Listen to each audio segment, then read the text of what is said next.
and welcome to the Mindful Coping podcast, Amplifying Voices, where I feature various voices in the mental health community to create safe spaces of dialogue and growth. I'm Rhys, a 16-year-old teenager from Southern California, diagnosed with Tourette syndrome and OCD, and I founded Mindful Coping, a platform dedicated to providing free and accessible resources for teens with mental illness like me. You can check out my content on my Instagram at Mindful Coping and my website, mindfulcoping.net. I'm very thankful to be joined today with Rehaan from NeuroSoul Therapy. Without further ado, Rehaan, could you please give us a brief introduction about yourself? Thank you, Rhys. Thank you so much for having me. I'm Yes. really excited about this. So, a brief introduction is basically my name is Rehaan. I am a psychotherapist at the moment. I grew up in Dubai, United Arab Emirates, and I moved to Canada for my undergrad when I was 18. And then I moved back home when I graduated and I started working in Dubai. I noticed the lack of mental health awareness and resources available there, and I really wanted to change that. But another thing that I noticed was the effect of our culture on experiences of mental health.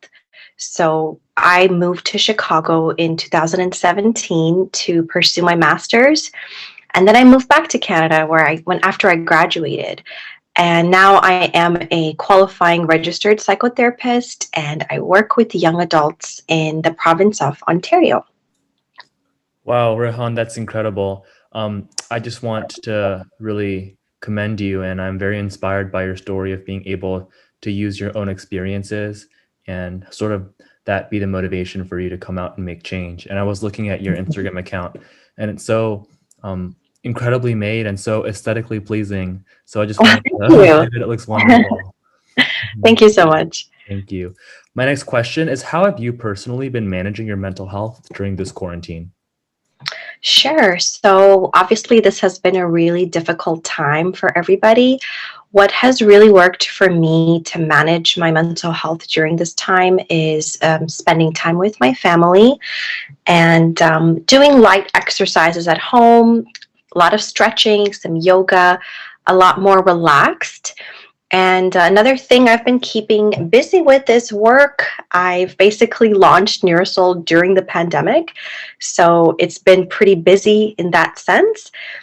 And then I've also kind of discovered that, I can enjoy all the things that I didn't have time for before. Life kind of got in the way, and this quarantine time has really allowed us all to really enjoy things that we didn't have time for before. So that's what Mhm. I've been up to. Mhm. Completely agree. Actually, because of quarantine, I was able to pick up some of my old hobbies like cooking. So I'm super, Mhm. you know, not glad, of course, because it's international disaster. But I think there are some Mhm. silver linings that are sort of underappreciated because of the pandemic. Sort of having Yeah. time to reflect and take time for your individual, Mhm. well-being. Mhm. Yeah, absolutely. Do you have any specific tips you'd like to share with our audience? Yes, absolutely. So, I think one of the biggest, most general tips would be to really nurture yourself during this difficult time. We have to take care of ourselves in order to take care of others. At the moment, there's a lot of pressure from every angle to be productive and be really busy, but I think it's really important for us to use this time to reflect on things. Your life's purpose. Are we meeting our life's goals? What can I change about my life that I'm unhappy about? So it's not so much about being productive, but being reflective. And I think that's enough for the challenging year that we've all had. That's enough. And another thing I would really love to share is just to remind people to really get back to your basics. So, really just staying healthy by keeping your body in balance, eating right, sleeping well, and having some kind of exercise or meditation as part of your daily living. Mhm. I really like what you said about being reflective and not productive. And I Mhm. think that our society has really, falsely created a definition for productivity, which is, achieving some goal or making this amount of money or getting this grade. But I Mm-hmm. think Mm-hmm. that quarantine has taught us that sometimes it's just as productive to take a break or reflect and think about what is on your mind. And that can really help you center yourself and learn about what you actually want to achieve in the long run. Mm-hmm. Totally agree. Yeah. What specific areas of mental health interest or concern you the most? Okay, so I think the biggest thing for me out of my interests would be culture and the effects of how we experience mental illness. This area is so important and is so under researched when we think about treating a person in their whole form. So, not just as a psychotherapist, but even just looking towards yourself, um, thinking about the culture you grew up in because it really influences the way we think, behave, and live, from cultural stress to how we were raised to eat to our ideas and beliefs about the world. It's really all a part of treatment when working with someone like me. I don't just treat your symptoms. And another really interesting area of mental health that I've recently gotten interested in is eating disorders and culinary therapy. So, this recent interest of mine is basically exploring the connection between eating, culture, and mental health distress. Because I really think that our connection with food and nutrition has a really big role to play in wellness and health, but also in how we nourish our mind. Food is fuel. So, no matter what mental health problem you have, it cannot be solved through a bad diet. So, those two areas for me, culture and food, have been a big part of my research and practice. Amazing. I really like your holistic approach to mental wellness. And I do think that a lot of times we're given a set of facts or clinical understandings of mental illness, but we often overlook, the other big pillars of our life that have huge impacts on our well-being and our health, like you said, our Mhm. food, and also examining how our surroundings, i.e., our culture, our upbringing, and our social spheres really affect how our mental health can manifest. Mhm, mhm. Yeah, absolutely. So, what has your journey of mental health awareness and wellness been? It's been pretty eventful. It has been a journey of discovery, but also a lot of joy, even when it's been really negative or it's been a realization about myself that I need to change. I basically look at it as anything that I learn about myself, good or bad, mistakes or regrets. It's all part of creating a new journey and understanding yourself. I always work on renewing my energy, my goals, trying to be the best person I can be. And I think that takes some level of personal responsibility and an awareness to reflect on your life. And I think one of the main takeaways would be that we are the experts of our lives. We know ourselves the best, and therefore we are the only ones that can explore it deeply. And I think that a big influence on my whole journey has also just been seeing family members struggle with mental health disorders and then all the stigma that comes with that. Definitely want to change that. Yeah, I can definitely empathize with you with regards to how family members also deal with distress and anguish. And I want to go back to what you said Mhm. about sort of renewing your energy and your goals. And I think it's really important that when we think about what we want to achieve, we always might come back to one thing or two things, but then really thinking, is that still what my destination and my path should be? And is that Mhm. still what my body and my mind need at this point in my life? So, super important. Mhm. Mhm. Yeah. What was the inciting incident in your life that made you start promoting mental health? Okay, so this is, I guess, a two-part question because, and two-part answer too, because for me, psychology is the study of human behavior, while mental health care is the study of managing or solving those behaviors that cause distress. So that second part did come later. But I think this all goes back to me being 13 years old. In Dubai during the hot summers, I was just on my computer, really interested in these crime stories, serial killers in particular. And I would spend hours and hours reading these really chilling, gruesome stories about them. And I would just wonder what made them do something so awful. And that's really where my interest for human behavior began. Why do people behave the way they do? And then it was only really when I started studying about abnormal psychology in university did I realize in one of my classes that it's not abnormal, it's just different. And that we've all been through experiences in our lives that shape us. And that's really where that mental health care piece came into the picture.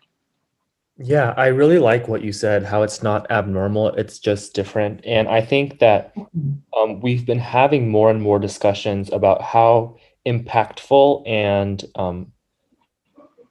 harmful actually our rhetoric can be towards individuals who are experiencing mental health conditions. And I really like what you said about, changing our rhetoric instead of Mhm. deeming something as abnormal, but just different because we're all humans with differences. So accepting differences and understanding that differences are completely normal and happen a lot in society. Absolutely. It's about changing that language, right? That narrative that can be really harmful to us and to others. Yeah, exactly, exactly. Mhm. What are some struggles that you're going through right now, especially considering the pandemic? And if it's too personal, please feel free to keep it vague.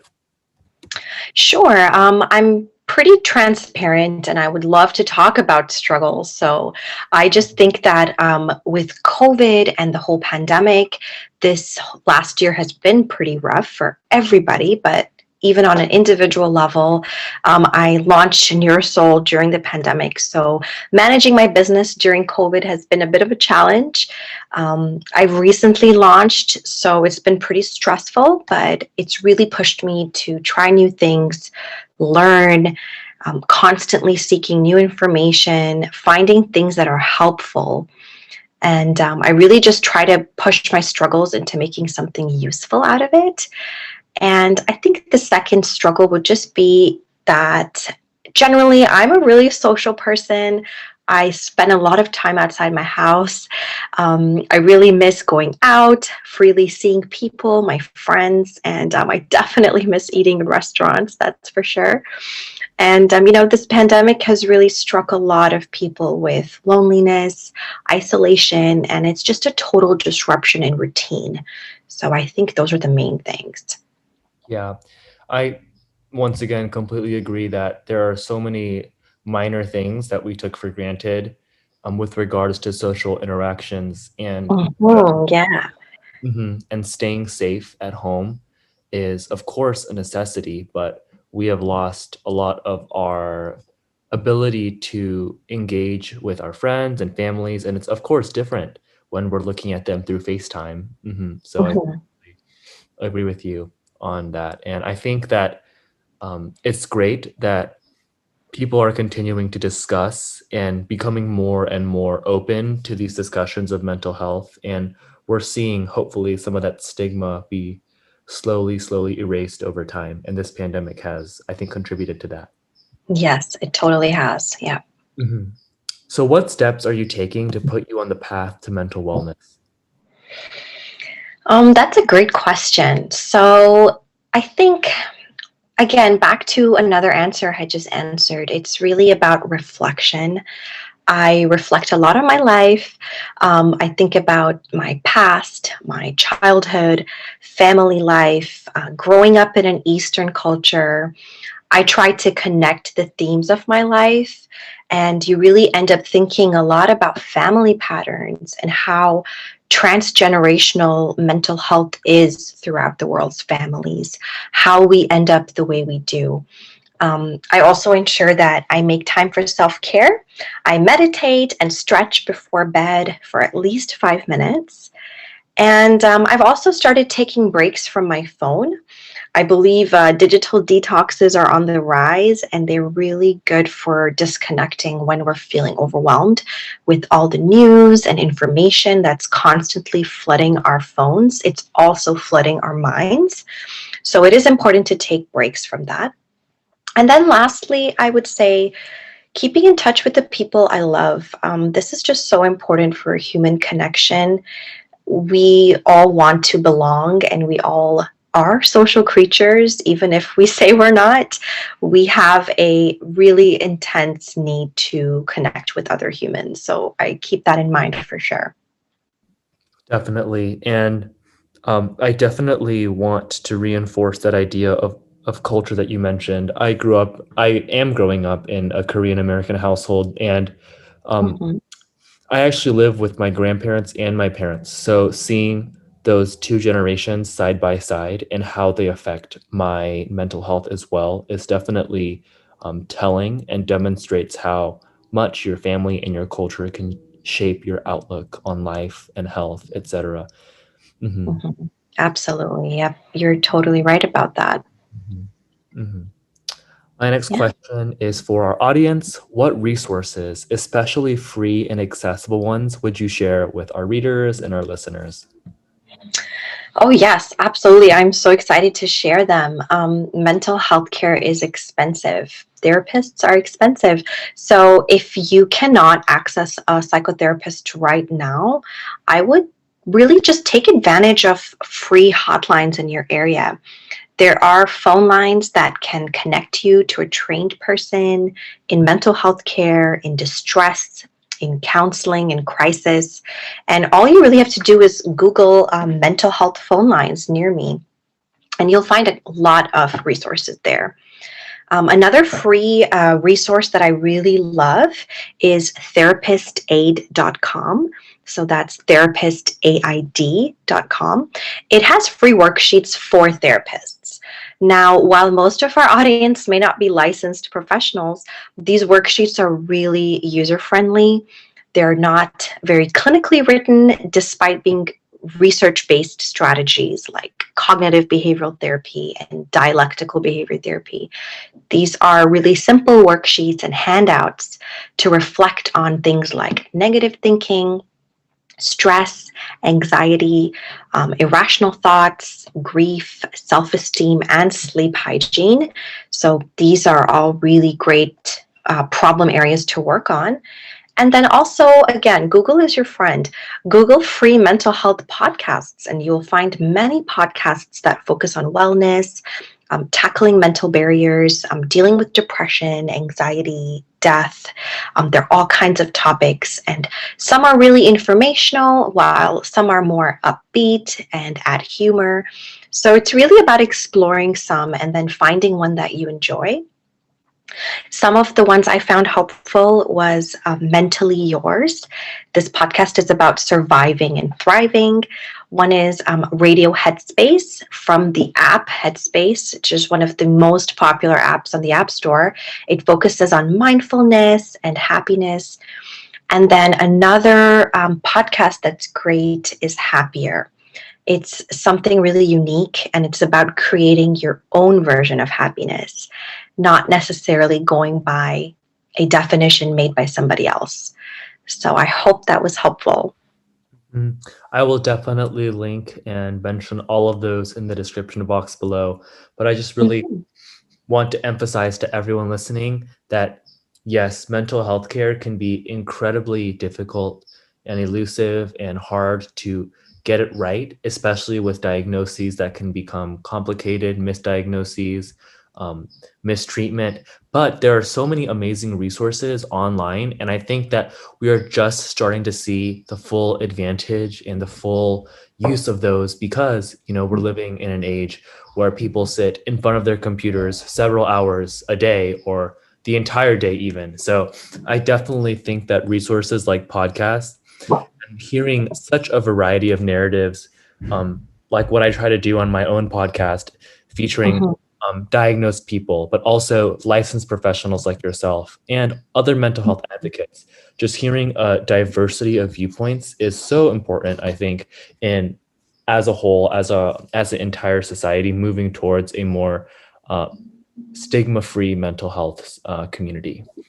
Yeah, I really like that, Reese. It's kind of tackling it from different angles. So it's Yeah. really, really great. Yeah. Thank you. My next question is a little more lighthearted. Tell us 3 fun facts about yourself. Okay, well, here goes. So, first of all, I think the fun fact is that I am crazy about tacos. I could eat them literally every day and not get sick of them. Another fun fact would be that I have a minor in criminology because I cannot get enough of crime and human behavior. I totally geek out on anything to do with crime and investigation. And a third fun fact would be that I've lived in 3 countries in 2 different continents. So I really enjoyed the shifts in culture that I've got to experience.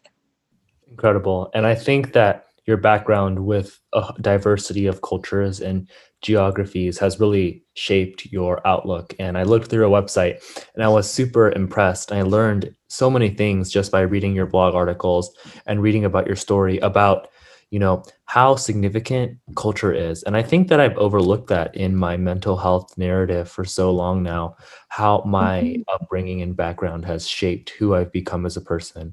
And it definitely, your blog and your website definitely made me think more critically about that. Mhm. Well, thank you so much for the kind words. I think Oh, that's really my goal, right? mhm. Get people to get into that awareness of how Right. it's affected you. Of Yeah. course, of course. What are 3 takeaway points you'd like to share with the audience or our listeners? Sure. So I think the first one would be if you are feeling mentally unwell or you just don't feel like yourself, talk to someone you trust. Storing distress only makes us sicker, and it does resurface later on in life. If we do leave it, it's very similar to physical illness, where it will manifest and will resurface later. So it's really important to address it. If you don't feel like talking to someone, sit down and spend at least an hour writing down your troubles. Journaling always helps get thoughts out from your brain and clearly on paper. It can be a real helpful release of all the troubles that are going on in your mind. And I think the last takeaway would just be to remember that you can truly enjoy life if you learn to love yourself more. Working on loving yourself is really looked at as selfish sometimes, especially in our society where we are constantly creating and working for others. I think working on loving yourself before anything else is so important because it truly affects everything that you do.